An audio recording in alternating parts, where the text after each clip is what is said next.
state of mankind. How much do you know? Excerpts from How the Spectre of Communism is Ruling Our World. 70.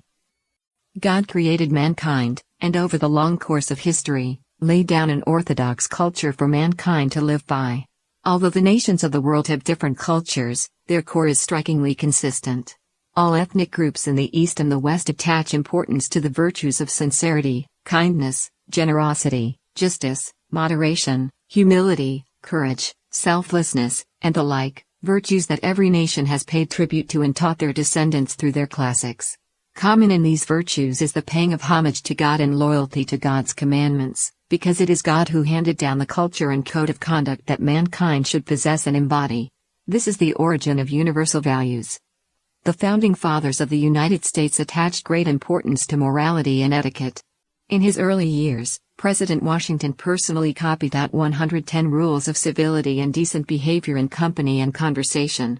Although some of the specifics may change over time, there are many universals: that one must be reverent when talking about gods and related matters, that one must uphold morality, respect others, be modest, treat people appropriately, pay attention to public morality, not harm others' feelings and interests, behave decently on all occasions, dress neatly and exemplify good taste, refrain from retaliatory language, refrain from speaking ill of others behind their backs, learn from the wise and good, keep a conscience, and so on.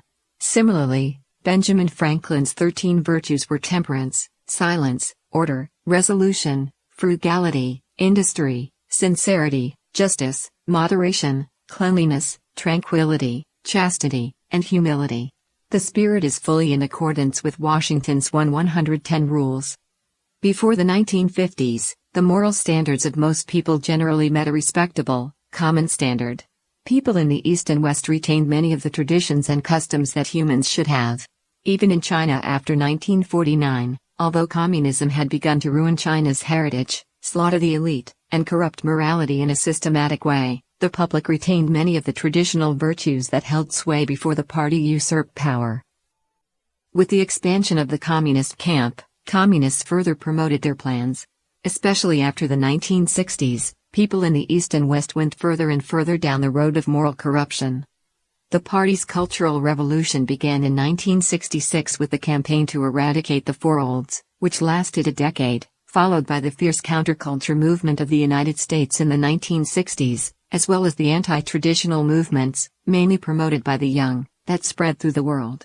All these were global events that unfolded for the purpose of destroying tradition and causing humanity to deviate from long-held moral standards. These political and cultural movements have left deep scars in today's world. Since that time, the traditional cultural foundations of Chinese society have been completely destroyed, and morality has been in rapid decline.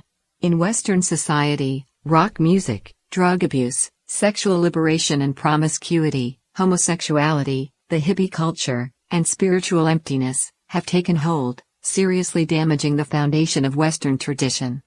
After the young radicals of the counterculture found themselves pulling the levers in society, they continued their movement by other means.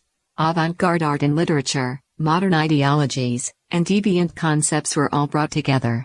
With the help of television, computers, the internet, mobile phones, and various mass media, the entire human race quickly deviated from traditional culture and life, heading toward the abyss of deviance and degradation.